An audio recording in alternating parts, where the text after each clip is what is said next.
Hey guys, Chris here back from C&H Mowing again. We got another quick video here for you guys today. We currently got a John Deere we picked up here yesterday morning here. John Deere E120 to be specific. I'll give you a shot of the actual hood right here. This is basically a brand new machine. It has a 2019 model year engine on the machine here. This is the John Deere E120 series. This is their like entry-level economy line machine right here specifically. Give you a shot what it looks like here. And you have two pedals for your transmission hydrostatic drive unit, and this one also has the, I believe it's a 42-inch deck on this one right here. So the deck size is the typical standard size for these smaller machines. This is the E100 series.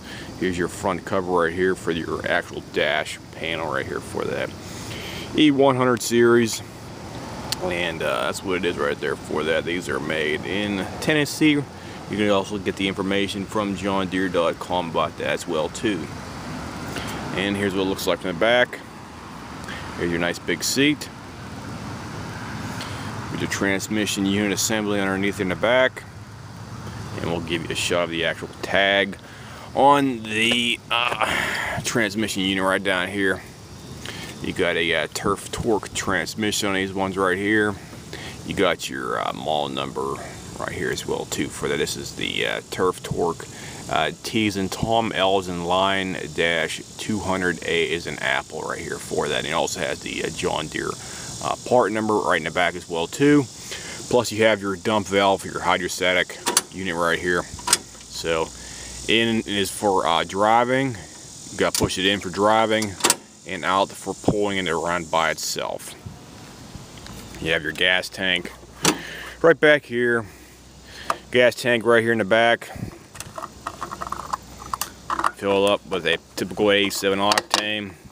And you also have like a rebreather system on these newer ones out here. Plus you have your PIN number right here in the back. They have the product identification number right on the back right there. And we'll give you a shot of the actual identification tag for the machine itself. So I'm just going to zoom in here for you guys. Here we go. Let me get a better shot. There we go. Let me see. There we go. Nice and close. Here's your model number E120 lawn tractor, date of manufacture 2019. So this machine's basically brand new, as I said. And we'll give you another shot of the actual deck over here as well too. Here's your deck assembly on your left hand side. In order to control the deck functionality, you have your deck lever what we want to call lever control unit right here. That's all the way down right there. Deck's all the way down. So we'll go ahead and raise that back up here. Deck's all the way back up to number 4. They have their 4, 3, 2, and 1 on the actual lever designation right here for that. And we'll show you the engine right here as well too. This one has the 20-inch, or I should say, I keep on calling it 20 inch, sorry about that. It's the 20 horsepower V-twin. This is the Briggs & Stratton ready to start, made in the United States of global and the United States parts right there specific for that. So 20 horsepower V-twin engine, 656 cc engine right there. So this one also has the fuel pump on the side of the machine right here is engine, the actual valve cover right here. So the fuel pump runs off the impulses from the valve cover over here for that. This one also has the easy change, 30-second oil change, oil filter on right here. They recommend using 10W30 SN grade oil, 4-stroke engine oil, turf guard. And we'll give you a shot of the actual identification tag on the engine right here as well too. This one has the 2019, as I said before. I'm just going to zoom in here a little bit better for you. There we go. Briggs & Stratton emissions control. Model year 2019 right there where my finger is at. So 2019 guys, no lies. This is basically a brand new machine. Go ahead and put the hood back down. And overall, it seemed to be running okay for us over here now. I think the primary reason why the person called us up was because they just bought this pretty recently, and I think they were unfamiliar with how to start the machine properly. And the other thing was the guy didn't have too much gas in his gas tank as well too, because there was basically hardly any in the tank. So I'm going to have to go over certain procedures. You have to keep gas in the tank. Plus the other thing is the actual control handle for the throttle. It incorporates the high speed, low speed, and also the actual choke. So whenever the guy was demonstrating it over at his house, he was only putting them about halfway right here. You have to put these things fully. You have to manually push them up in torque to engage the actual choke on them, and he was not doing that. I don't know why the dealership did not tell him that whenever he was actually purchasing it. So we'll go ahead and fire it up here. Okay, order fired up. You got to do well, basically two things right here. The first thing is you got to put your brake in. This is what I typically do because I recommend always starting with a brake in position on here. You can lock that in. Your brake is locked in position right here now, and you don't got to worry about your pedal. Next thing you want to do, since I only have two hands, it's going to be kind of difficult right here, so I apologize for that.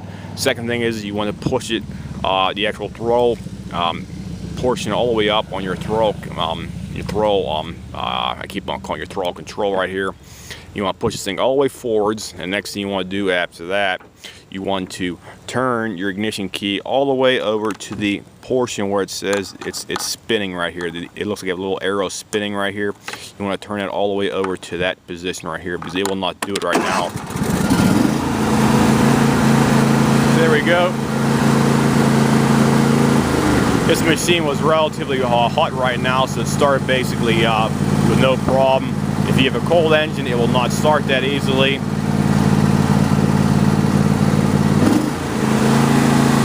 So it's running good. You must push it forwards all the way like that to choke the engine when it's cold. I didn't have to do it right now because the engine was still relatively hot from running for about a half an hour. There's low speed. So always remember, if you have a throttle control piece like this, it incorporates the high speed, the low speed, and also the actual choke on here. So if your engine is hot, you don't have to choke it. If your engine is cold, you must push it all the way forwards, like so. That's how it's going to choke the engine out. And you back it off. It has a spring mechanism inside. So we'll go ahead and shut it off here again. And we'll go ahead and, as I said before, if you only have one hand, like I'm doing it right now, the engine's still hot, so I did not have to choke it on here. But if it's cold, you must push it all the way forward with your one hand while you engage the actual starter control on the other side with your other hand right here for that. So we'll go ahead and fire it up here again. It should start up no problem. So it runs great, no problems. Sounds like a dream. We'll go ahead and give you a shot of the actual engine running. Nice and smooth, as it should be for a brand new engine. Okay, here we go. Let me gun it up here for you guys. Okay, here we go. There's max power, and we'll go ahead and choke it again. Choke is all the way forward. There's choke, starting to choke out. Back it off again.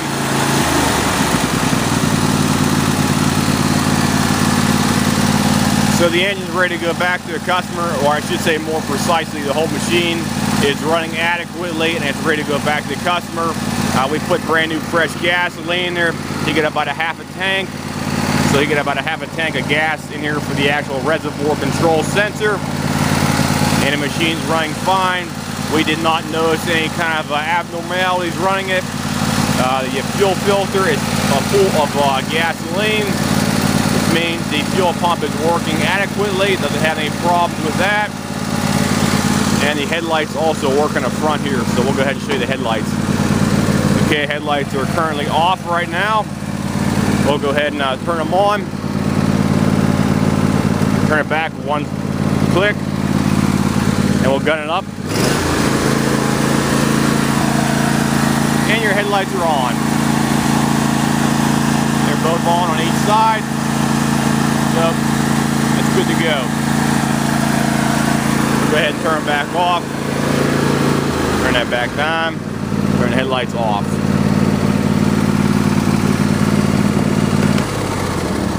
So that's everything about the John Deere E120. It was a relatively cheap, we don't call it cheap fix. We did test run this machine for a good 45 minutes over to make sure it was running adequately. We ran up and down our little test area over here. This is our little test area on the side of the property. This piece right here takes about 20-25 minutes to cut up and down if you want to do the whole area up and down on the whole side. Over there on the slope. Then we go over here. And we go back on the other side over here, so we do the whole entire area with the tractor. Ran up and down the hill straight up and down vertically, and we also went sideways horizontally too, and the machine ran perfectly fine with the gasoline we put in there. We did not notice any kind of leakage. We did not notice any kind of stalling, hesitation, or anything else of you know, something out of the abnormalities or something like that would cause the machine to want to die out and not start, hard starting, stuff like that. The deck worked perfectly fine. The engine ran nice and strong, so the machine is currently ready to go back to customer for that. So if anybody has any comments, questions, whatnot about this machine here, feel free to leave me a message here, and I'll try to get back to you probably within 24 or 48 hours after I after you post me some kind of a basic question about the machine. So I'll see you guys. Have a nice day.